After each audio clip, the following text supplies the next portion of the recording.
Well, hello, everybody, and welcome to the Business Spotlight series. My name is Todd Rodden. I'm a certified business and executive coach, and I own Aspire Action Coach based here in the Dayton, Ohio area. And today we are pleased to have Jessica Benson here with us. Jessica is the owner and founder of The Wild Banana, a healthy alternative food truck here in the region. And she's going to talk more about that and her exciting story. If you're new to the Business Spotlight, we're glad to have you join us and encourage you to go ahead and subscribe to the channel. That way, you'll receive all of our future drops as we share more and more stories of business owners and entrepreneurs and how they've overcome their challenges and are achieving their goals and accomplishing great things in the marketplace. So, Jessica, we're excited to have you join us. So, welcome to the Business Spotlight, and maybe just take a minute or two and kind of share your backstory, how you got started in business, and why the wild banana. Hi. So basically I was kind of in a transition phase, trying to decide what to do next. And I have always been into healthy living, healthy eating. And I've always been in love with smoothies and smoothie bowls, and I like to travel a lot. So going to places like Florida and Cali, you see a lot of smoothie bowls, but I really didn't see a lot of them around here. And I just wanted them, like where can I buy these things? And it was very hard to find a place to get them in the Dayton area. So I just started thinking, and I started making them at home, putting them on Facebook, and then family and friends were like, dude, you should sell these. I want to buy them, so it gave me the idea.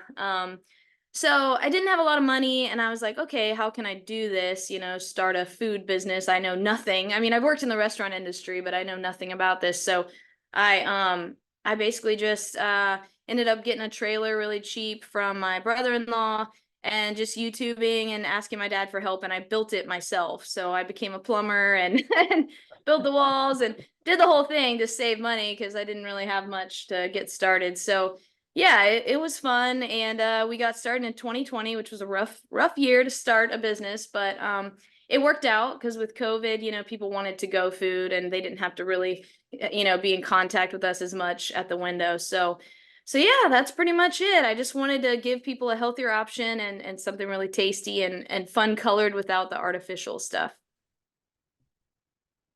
Thank you. Yeah, starting right during the heart of COVID. So you talked about early on having to wear all the hats, including doing the plumbing on the trailer. So maybe Mhm. walk through now kind of how the business is structured, kind of your role day to day, what that's like, and do you have team members or how do you have support within the business? So right now it's mostly just me and my husband. I also have a 17-year-old son who helps out some. But yeah, for the most part, so for about 2 years of the business, I was a control freak and wouldn't let my husband do anything. I was just like, really meticulous about my recipes, and the blender's kind of finicky, and I wanted the exact consistency, and not too watery and not too thick. So I was just really paranoid about anyone else doing it right. And then now that I've trained my husband, it's kind of nice because now he runs the truck a lot, and then I can do more of the back end. Because when you're a mobile business, it's in some ways harder than a stationary business because, you're every single day is a new place. So like, in the summer we have, 6, 7 events a week, and each event I have to talk to someone new. I sometimes have to get new permits, depending on the city, or if it's a festival, I have to fill out these applications and send in my license and my insurance, and it's a whole thing. I have to have inspections done at each different county. So it's just a lot on the back end, and then I have to post schedules and all of that. So we do have friends help out occasionally, but it's mostly me, my husband, and sometimes my son that really runs it right now. Okay. Hey, thank you for sharing that. I won't make any comments about being able to train your husband because my wife Yeah. is still trying on hers. But you think they're your ideal customers, right? And obviously, being mobile, right? You're going to different areas. But what are some of the venues that you're able to reach your best customer base at? We have noticed because we are more like into the healthy lifestyle.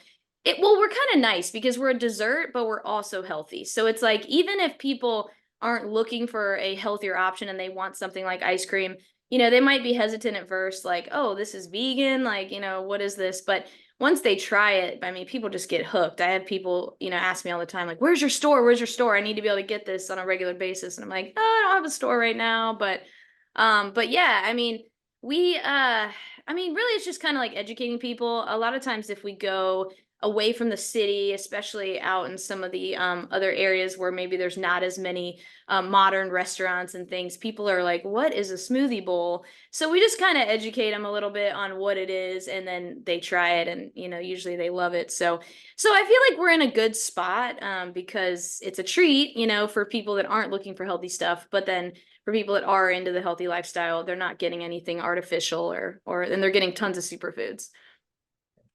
Okay, building upon that, what's the one thing you wish people knew more about your business? Um, well, I guess something that I probably should talk about more often is that we do not use single-use plastic. So I grew up by the ocean, and I'm a big, lover of just the earth in general. So that was a little bit of a struggle because, there's always the business side where you're like, wow, plastic is so cheap, and I understand why people use it, but I just couldn't do it. I was like, I can't just have this plastic being thrown in the trash, after, just like 5, 10 minutes. So we do use corn resin, bowls, cups, straws, lids, spoons. So that's kind of nice. And I talk about that sometimes, but probably not enough. And that's a natural extension then into marketing, really a key lifeblood to any business. So what have been the best marketing strategies that you found? What channels, what practices that you plan to do more of, especially in a seasonal business, which yours tends to be, at least in this part of the country? Yeah, so really for me, Instagram. Instagram is everything. I mean, it's crazy. This week it was really cold out, and I just put on well, I use Facebook also, but Instagram and Facebook, I just put up a schedule and I remind people the day of, and we just go and sit in a parking lot of a business, and everyone in Inglewood. Inglewood is our biggest following. And so we just told everyone on our social media that we're going to be there. And I mean, we were really busy for it being cold and it not being an actual event. I mean, it's just us in a parking lot. I mean, we were super busy. So it's like it's amazing what we can do with social media these days. And also I'm really just into art, and so I try to make everything catchy, and I use the bright colors, and I went to school for graphic design, so I do my own graphic design. So I mean, I just try to make everything fun, and teach people that healthy eating can be fun also. So that you feel like that's been how you've been able to build followers and attention online is through kind of that catchy component and just the images and the broad use of color. Yeah, I definitely think so because I just noticed with myself, what am I going to buy in the grocery store, or what business do I want to go to? I want to go to the one that has this fun, unique design that puts colors together that I've never seen, that looks catchy, and so we use a lot of bright colors, but it's not artificial. And a lot of people are just shocked. Like, how do you get this bright blue and it's not artificial? And I'm like, well, I use algae, so it's fun teaching people about that. On your journey and boy, you started during an interesting period of time, 2020, Yeah. Oh yeah. with the business. What's been the most memorable roadblock that you've had, and how did you overcome that? Um, Boy, let me think.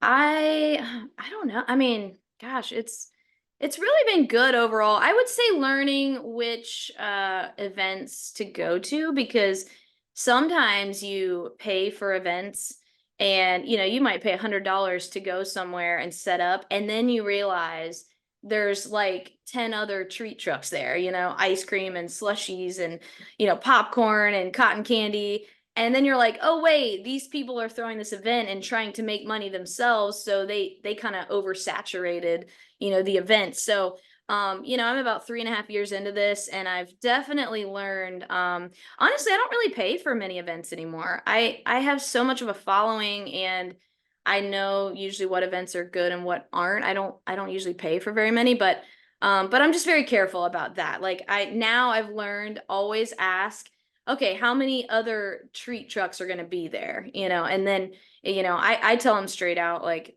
I'm not going to come if there's, depending on how many people, I'll say I need to be the only treat truck, or if there's a ton of people, I'll say you can have me and one other one, but otherwise, I'm not going to come. So. So now shifting gears, talked about in the past, right now looking forward. I mean, where do you see the business going in the next 3+ years? What's really your dream?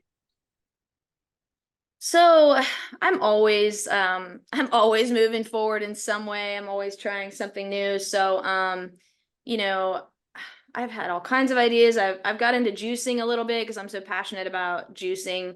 And I did that last winter and sold some juice with the food truck, but that's a little bit more difficult, and not everyone's into that. So it wasn't as successful. This year I'm actually going to work on it today. I'm trying to create kind of like what I think I'm going to call it nice cream. So it's like a vegan ice cream. It's basically going to be exactly like my smoothies and my bases to my smoothie bowls, which are very thick and creamy. But with those, we have to make them on the spot. And that's the one thing about my business is I haven't found a way to make something and then be able to sell it the next day or whatever. So because, it gets so hard in the freezer.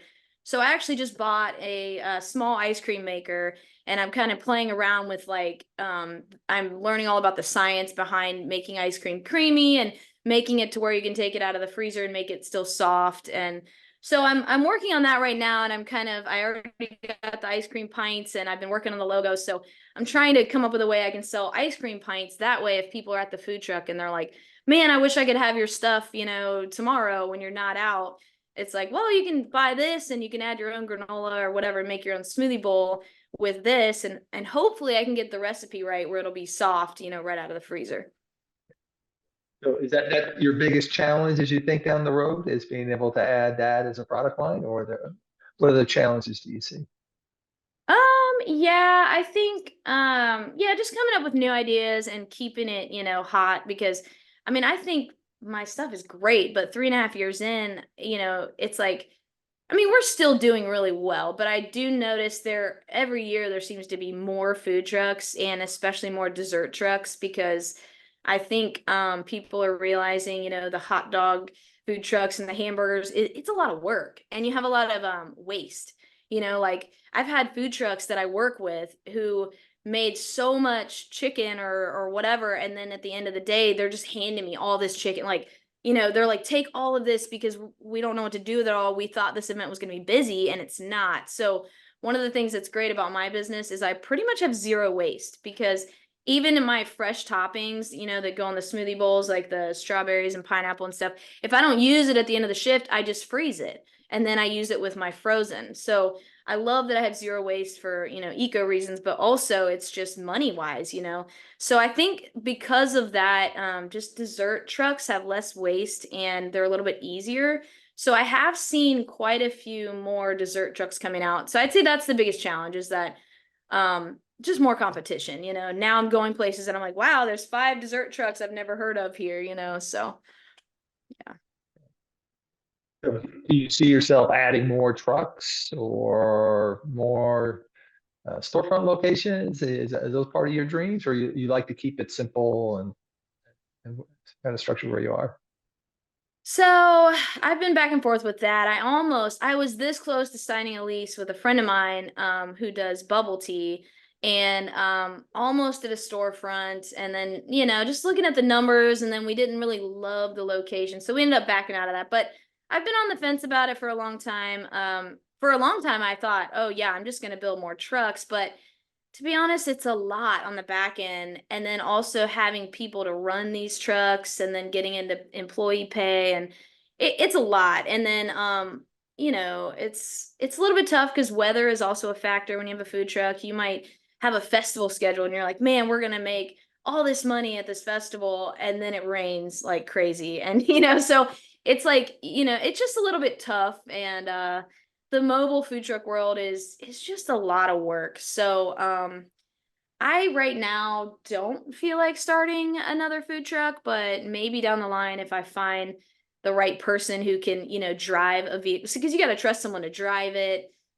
So all of that, and set it up and the generator, and it's just you have to wear many hats to run a food truck. So I guess I don't know if I found the perfect person to run it and trust them to drive this, $20,000 vehicle. But yeah, who knows? I guess I'm just right now more focused on, I feel like if I could get in some local stores with my like vegan ice cream sorbet stuff, I feel like that would be kind of the best road as far as I could still handle it myself. So I'm trying that first, and who knows what the future holds. So you're 3 approaching 4 years into your journey here.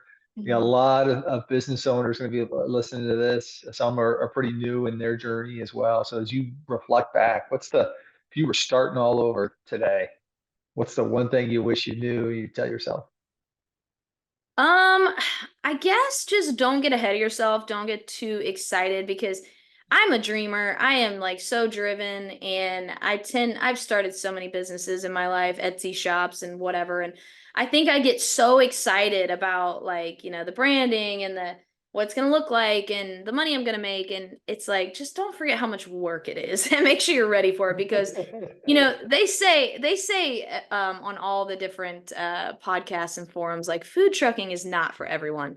I mean, I have known so many people who have started a food truck and haven't even made it a year because they're like, holy cow, this is tough. Like you're doing everything, you're moving, you're cleaning the place yourself, you're moving back, just driving far distances. So, I mean, it's just a lot of work. Be prepared. So before we get into the final question today, what's the best way for folks to learn more about you, the Wild Banana, and then to follow you? You mentioned social media.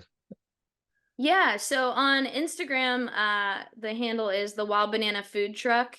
And then on Facebook, we're just the Wild Banana. So yeah, I also answer everyone's messages if anybody wants to message me. I've coached tons of people. There's actually a girl in Canada who started a food truck almost exactly like mine, and I've helped her the whole. She's like, "How do you freeze your bananas? And how do you do this?" And so I've kind of helped her get started, and now she's taken off. She's even got a shop. So me and her bounce ideas off each other now, and so I don't mind. I've had so many people ask me like about building food trucks, and I do have a YouTube also that I did a YouTube video of how I built my food truck.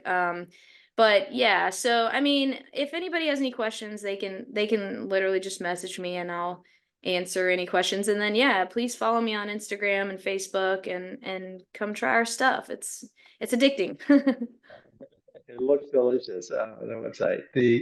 So what are you most inspired about today?